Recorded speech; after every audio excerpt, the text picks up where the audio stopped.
हे प्रकरणच वेगळ्या स्वरूपाचं आहे, त्यामुळे आपल्याला त्यांची नावं घेता येत नाहीत. त्यासाठी आपण एक काल्पनिक स्वरूपात नाव वापरणार आहोत. आता सतीशराव काळे नावाचे एक ग्रस्त जालना शहरातील एक नगर आहे. त्या नगरात ते राहतात. त्यांच्या घरात एक मुलगा, त्याचं नाव संतोष, आणि घरची परिस्थिती चांगली, शेती आहे, पैसा आहे, बँक बॅलन्स सुद्धा सर्व काही व्यवस्थित होते. संतोष हा देखील नोकरी करत होता. त्यामुळे घरात सतीशराव काळे यांना नातवाची कमतरता वाटत होती. नातवंड पाहिजेत असा त्यांचा काही अट्टहास होता.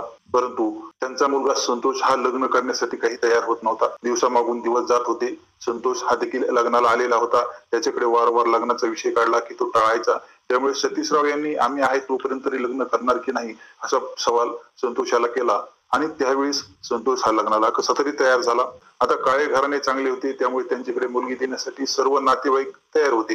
त्यानुसार सतीशराव काळे यांना जालना जिल्ह्यातीलच परतूर तालुक्यातील मुलीचा एक ठेपा आला होता. त्या ठिकाणचा ठेपा आल्यानंतर संतोष हा मुलगी पाहायला गेला. त्याला मुलगी पसंतही पडली आणि आता बोलाचालीचा कार्यक्रम सुरू झाला होता.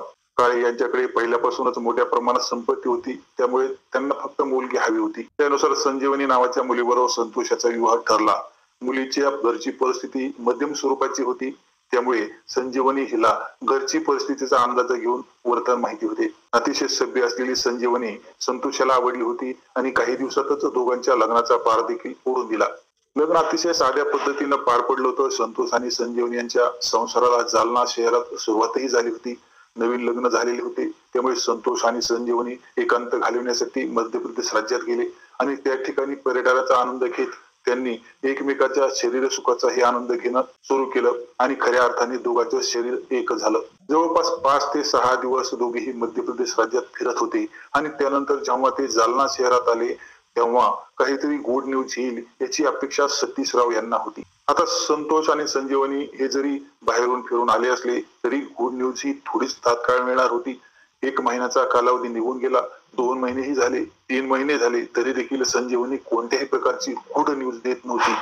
त्यामुळे सतीशराव यांना थोडा संशय यायला लागला. त्यामुळे त्यांनी बायकोकडे तू संजीवनीला विचार पुढे काय होते की नाही. एक दिवस संजीवनी बरोबर गप्पा मारत असताना सासूने पुढे काय होते की नाही, घराला नातवाची प्रतीक्षा आहे असं जेव्हा सासू बोलत होती त्यावेळेस संजीवनी लाजू लागली. जवळपास 8 ते 9 महिन्याचा कालावधी लग्नाला झालेला होता, तरी देखील संजीवनीच्या पोटात काहीच हालचाल होत नव्हती.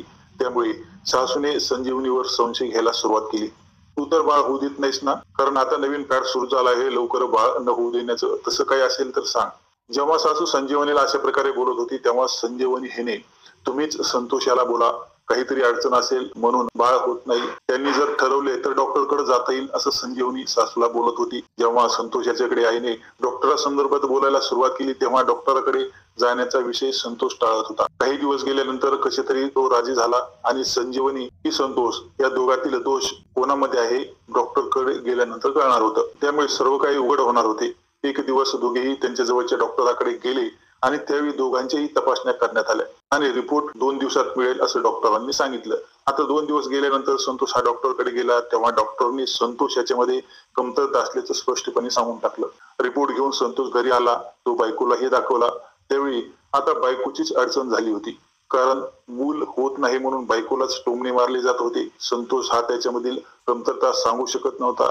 इकडे तर सतीशरावांनी लग्नाला वर्ष झाले तरी पाळणा हल्ला नाही म्हणून राग करायला सुरुवात केली होती, पण प्रत्यक्षात त्यांच्याच मुलात दोष आहे हे त्यांना कोण सांगणार. आता डॉक्टर नाही तर संतोष याला मूल होणारच नाही असं स्पष्टपणे सांगितलं होतं. संजीवनीचा दोष नसताना देखील तिला या रोषाला सामोरे जावं लागत होतं.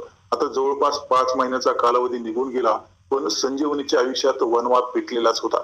एक दिवस संजीवनी ही शहरात कामानिमित्त बाहेर पडली. एका दुकानावरती गेली आणि त्या दुकानावर तिच्या गावातील प्रकाश नावाचा तरुण तिला आढळून आला. तरुण हा गावाकडचा होता, त्यामुळे त्यांची पूर्वीपासूनच ओळख होती. गावातील मुलगी दुकानावर आली म्हणून प्रकाश देखील खुश झाला. प्रकाशाचं वय साधारण 26 वर्षाच्या दरम्यान होतं, तर संजीवनी आता 25च्या जवळपास पोहोचली होती. गेल्या अनेक दिवसापासून गप्प असलेली संजीवनी प्रकाश याला भेटल्यामुळे हसली होती. संजीवनी आता घराच्या बाहेर गेली की प्रकाशाची भेट घ्यायची. दोघांच्या भेटीचा सिलसिला सुरू झाला होता. संजीवनी हिने प्रकाशाला कुठे राहतो याबद्दल विचारणा केली तेव्हा त्याने एका रेसिडेन्सी मध्ये राहत असल्याचं सांगितलं. काही दिवसापासून दोघांची गट्टी जमली होती. त्यावेळी संजीवनी ही घरातील सासू सासऱ्याच्या त्रासाला वैतागलेली होती. त्यामुळे संजीवनी हिने प्रकाश याच्या बरोबर सर्व दुःख सांगायलाही सुरुवात केली होती. प्रकाश हा गावातील होता. पूर्वीपासून त्याला संजीवनीची परिस्थिती माहिती होती. त्यामुळे तुला जी काही मदत लागेल ती सांग, असे तो संजीवनीला बोलत होता. जेव्हा संजीवनीने नवऱ्याबद्दल सांगायला सुरुवात केली तेव्हा नवऱ्यापासून बाळ होत नाही आणि त्यांच्यामुळेच मला घरात त्रास सहन करावा लागतो असं सांगितलं. त्यामुळे तू जर मला काही सहकार्य केले तर सर्व काही व्यवस्थित होईल, असे जेव्हा संजीवनी प्रकाशाला बोलत होती त्यावेळेस प्रकाश हा घाबरून गेला. 3-4 दिवसांचा कालावधी निघून गेल्यानंतर प्रकाशाने संजीवनीला थेट राहत असलेल्या ठिकाणी येण्यास सांगितले आणि संजीवनीला देखील प्रकाश बोलवत असल्याने आनंद झाला होता. दुपारच्या वेळेला घरातील कामे आटोपून संजीवनी प्रकाशच्या रेसिडेन्सी मध्ये गेली. प्रकाश हा एकटाच होता, लग्न झालेलं नव्हतं, पण तब्येत मजबूत होती.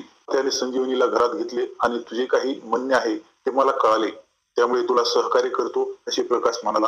आता प्रकाश आणि संजीवनी हिने एकमेकांना बहुभाषेत घेतलं होतं आणि दोघांचे शरीर संबंधही सुरू झाले होते. आता पहिल्याच दिवशी संजीवनीला खात्री पटली होती की आपल्याला बाळ होणार म्हणून, आणि त्या दिवसापासून संजीवनी 2-4 दिवसाला प्रकाशाची भेट घेऊ लागली आणि यातून तिच्या पोटी बाळाची चाहूल लागली. आता जे काही चालू होते हे फक्त संजीवनी आणि प्रकाश यालाच माहिती होते. संजीवनीची सासू सासरे त्यांना काही दिवसातच गुड न्यूज मिळेल असंही संजीवनीने सांगितलं होतं, पण संतोष याला विश्वास बसत नव्हता. अखेर संतोष हा संजीवनीला घेऊन डॉक्टरकडे गेला आणि गुड न्यूज घेऊनच घरी आला. जो डॉक्टर आता मूल होणार नाही असे सांगत होता तोच डॉक्टर आता हैराण झाला होता. 8 ते 9 महिन्याचा कालावधी निघून गेला आणि संजीवनीला मुलगा झाला. आता जे काही चालू होते ते प्रकाश याच्या बरोबर चालू होते, त्यामुळे संजीवनीच्या जीवनात आनंद आला होता. संजीवनी बरोबर प्रकाश याचा आता संपर्क होत नव्हता.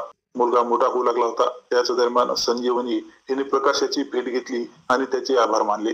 तुझ्यामुळे माझ्या जीवनात आनंद आल्याचं तिने सांगितलं. पण आता प्रकाशाला संजीवनी बरोबर सहवास हवा होता. त्यानुसार संजीवनी हिने देखील मागचा पुढचा विचार न करता प्रकाशाच्या घरी जाणं सुरूच ठेवलं आणि दोघांनी शरीर संबंधाचा आनंद घेणंही चालूच ठेवलं. पण एक दिवस संतोषाने संजीवनीला रेसिडेन्सी मधून बाहेर पडताना पाहिलं तेव्हा सर्व काही भांडाफोड झाला. संजीवनी ही पतीपासून मूल होत नाही हे जरी सासू सासऱ्याला सांगितले नसले तरी पतीला सर्व काही माहिती झालं होतं. आता घरात जे काही मूल होतं ते प्रकाश याच्याकडून झालेलं होतं.